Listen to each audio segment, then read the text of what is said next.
Hi there. Today we are going to be working on hip mobility. This is a quick routine that I like to use for myself and for my clients to help improve strength and mobility in the hip region. I have some props here. They're not necessary, but can help with modifications or help enhance the exercise. So you can use, this is just a standard yoga block. You could also use a stack of books to replicate the height. And now this is a Pilates prop, which most people don't have, but I just wanted to show you the size in case you wanted to replicate with the books. So the position we're gonna get into is this 90-90, where you have a 90-degree angle at your hip and at your knee. So if you're feeling pretty restricted and your knee is not touching the floor, have something underneath it as a contact point.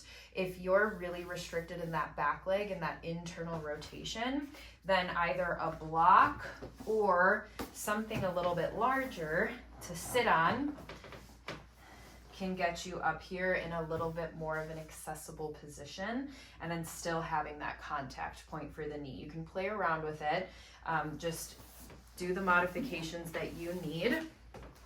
So we're gonna start in that position, and you do not, again, need this foam roller, but I'm going to use it just to keep it a little bit smoother for me.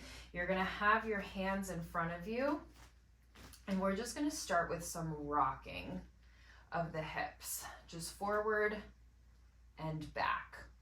I want you to see how the position of your pelvis changes the integrity of the stretch. What we're aiming for is that the back of our right hip, that front leg, is getting a really deep stretch. So we're gonna find that anterior tilt, so that length in the low back, our hips are tilted forward. If you're restricted in the low back and you can't get into this position, you may need to do some back mobility exercises alongside to get you ready for this position. So here, we're going to either walk our hands, or if you have a foam roller, you're gonna roll the foam roller forward, finding an end range, and then coming right back up. So notice how I'm not rounding my back, I'm keeping it really long.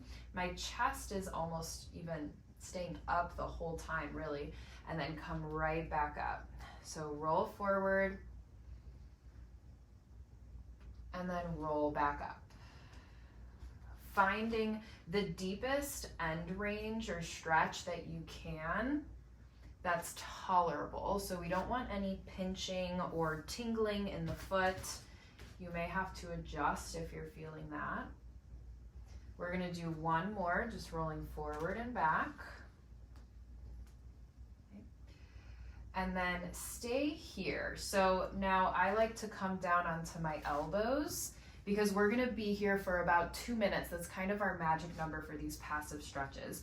So you still have this length in the back, and just find a position that you can rest in, and we're gonna hold. And with each exhale, try to melt away any resistance that you feel, especially in that right hip.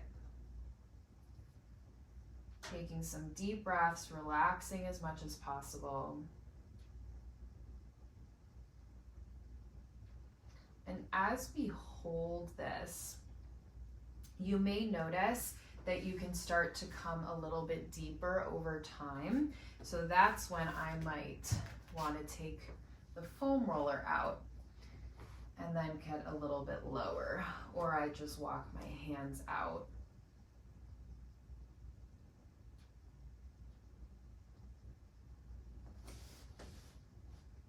So as long as you're feeling a stretch in that right hip, you are doing it right.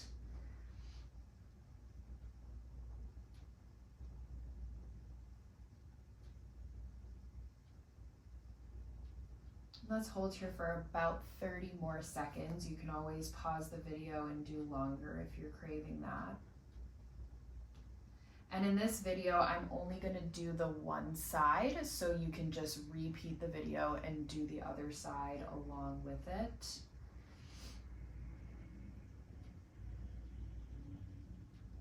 that. 10 more seconds here.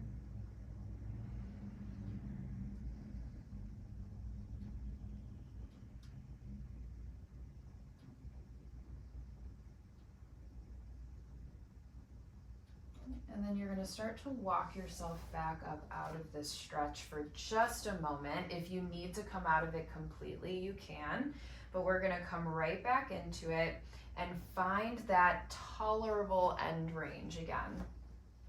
So now that we've already kind of increased that passive mobility, we want to start to activate the muscles in this position so that we can actually maintain and have usable flexibility. So as you're out here, we're going to start to focus on this knee.